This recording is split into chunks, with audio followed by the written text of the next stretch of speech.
নমস্কার। বাংলার কবি সম্পদ কবি অচিন্ত্য কুমার সেনগুপ্তের একটি খুব সুন্দর কবিতা, আমার খুব পছন্দের কবিতা ছন্নছাড়া আমি আপনাদের পাঠ করে শোনাচ্ছি। গলির মোড়ে একটা গাছ দাঁড়িয়ে, গাছ না গাছের প্রেতচ্ছায়া, আঁকা বাঁকা শুকনো কতকগুলি কাঠির কঙ্কাল, শূন্যের দিকে এলোমেলো তুলে দেওয়া, রুক্ষ রুষ্ঠ রিক্ত জীর্ণ, লতা নেই, পাতা নেই, ছায়া নেই, ছাল বাকল নেই, নেই কোথাও এক আঁচড় সবুজের প্রতিশ্রুতি, এক বিন্দু সরসের সম্ভাবনা। ওই পথ দিয়ে জরুরি কাজে যাচ্ছিলাম ট্যাক্সি করে। ড্রাইভার বললে, ওদিকে যাব না, দেখছেন না ছন্নছাড়া কটা বেকার ছোকরা রাস্তার মাঝখানে দাঁড়িয়ে আড্ডা দিচ্ছে, চোঙা প্যান্ট, চোখা জুতো, রোখা মেজাজ, ঠোকা কপাল। ওখান দিয়ে গেলেই গাড়ি থামিয়ে লিফট চাইবে, বলবে হাওয়া খাওয়ান। ওরা কারা চেনেন না ওদের? ওরা বিরাট এক নৈরাজ্যের, এক নেই রাজ্যের বাসিন্দে।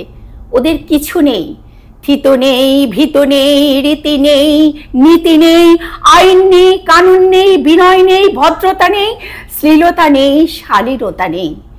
ঘেঁষবেন না ওদের কাছে। কেন নেই?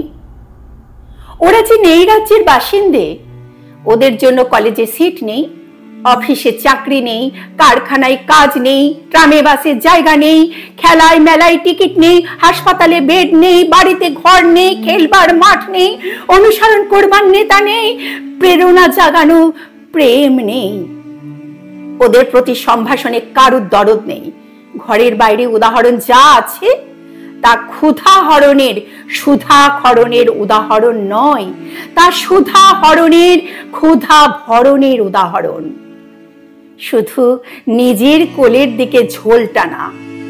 এক ছিল মধ্যবিত্ত বাড়ির এক চিলতে ফালতু একটু রক, তাও দিয়েছিল পাট করে।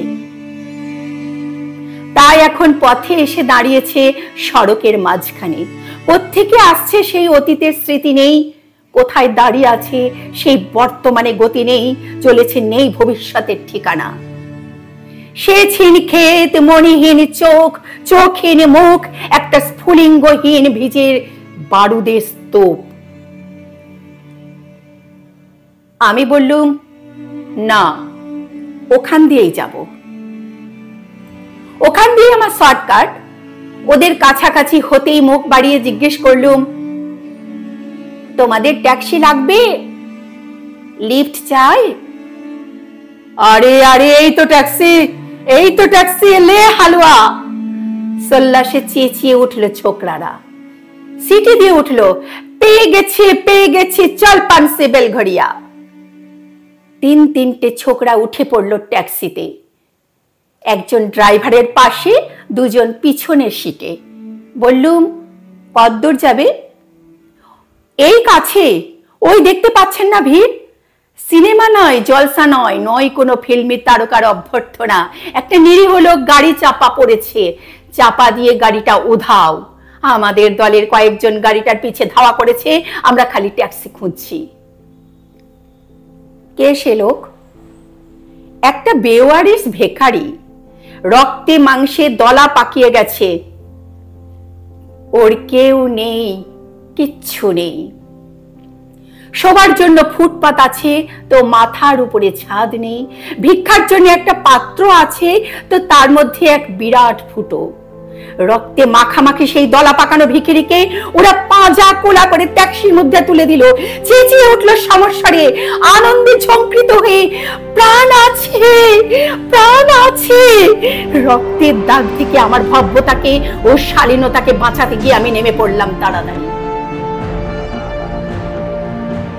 তারপর সহসা শহরের সমস্ত কর্কশে কঠিনে, সিমেন্টে, কংক্রিটে, ইটে, কাঠে, পিচে, পাথরে, দেওয়ালে দেওয়ালে বেজে উঠল এক দুর্বার উচ্চারণ, এক প্রত্যয়ের তপ্ত শঙ্খধ্বনি, প্রাণ আছে, প্রাণ আছে, এখনো প্রাণ আছে।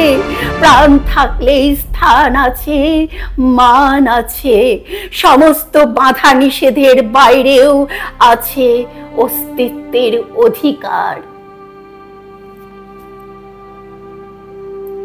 ফিরে আসতেই দেখি গলির মোড়ে সেই শুকনো গাছের সেই শুকনো বৈরাগ্য বিদীর্ণ করে বেরিয়ে পড়েছে হাজার হাজার সোনালি কচি পাতা।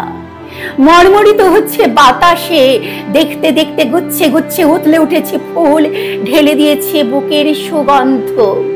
উড়ে এসেছে রং বেরঙের পাখি, শুরু করেছে কলকণ্ঠের কাকলি, ধীরে ধীরে ঘন পত্রপুঞ্জে ফেলেছে স্নেহার্দ দীর্ঘ ছায়া, যেন কোন শ্যামল আত্মীয়তা।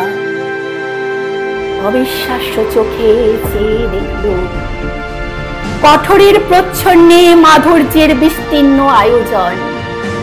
প্রাণ আছে, প্রাণ আছে, শুধু প্রাণই এক আশ্চর্য সম্পদ, এক ক্ষয়হীন আশা, এক মৃত্যুহীন মর্যাদা। কেমন লাগলো আমার কবিতা? এ এক সামাজিক কবিতা, আমাদের সমাজের কবিতা। আমরা ভদ্রলোকেরা যে ঘটনাগুলোকে খুব সুন্দরভাবে এড়িয়ে চলি, আমাদের ভদ্রতার আড়ালে নখদন্ত বিস্তার করা অভদ্রতাকে লুকিয়ে রেখে সবকিছু এইসব ঘটনা আমরা এড়িয়ে চলি। আমরা দেখি না, আমরা দেখলেও দেখতে চাই না, দেখাতে চাই না, জানাতে চাই না। আগামী প্রজন্মকে আমরা বুঝতে দিতে চাই না ওদের অস্তিত্ব। কিন্তু আমরা ভদ্রলোক, আমরা ভদ্রলোক বলে মানি নিজেদের, আমরা জানি আমরা ভদ্রলোক, কিন্তু ওরা জানে মানুষের প্রাণ আছে, যতক্ষণ শ্বাস আছে ততক্ষণ আশ আছে। ওরা মানুষকে বাঁচানোর জন্য নিজের জীবন পাত করে দেয়, যাদেরকে আমরা এক অসভ্য কথায় বলে থাকি ছোট লোক। কে ছোট লোক? কেন ছোট লোক? আমরা কি একবারও ভেবে দেখেছি? তো যাই হোক, আমার কবিতা যদি আপনাদের ভালো লেগে থাকে তাহলে পাশে থাকা বেল আইকনটি প্রেস করে দেবেন আর আমার সঙ্গে থাকবেন। সবার আগে আমার ভিডিও আপনার কাছেই পৌঁছবে। আপনি জানাবেন আমার কমেন্ট করে আমাকে আমার কবিতা কেমন লাগলো। যদি ভালো লেগে থাকে তাহলে একটি সুন্দর কমেন্ট করবেন, যদি ভালো না লাগে তাও কমেন্টের মাধ্যমে জানাবেন। আমি আপ্রাণ চেষ্টা করব আপনাদের ভালো লাগার জন্য এমন কোনো ভিডিও বানাতে, এমন কোনো কন্টেন্ট বানাতে। আমি বিচিত্রা দিদি আপনাদের পাশে সব সময় আছি, সেরা সময়ে, সেরা মুহূর্তে, সব সময় আপনাদের সামনে সেরা জিনিসটা তুলে দেওয়ার জন্য। তো ভালো থাকবেন, সুস্থ থাকবেন। আজকের মতো আসি।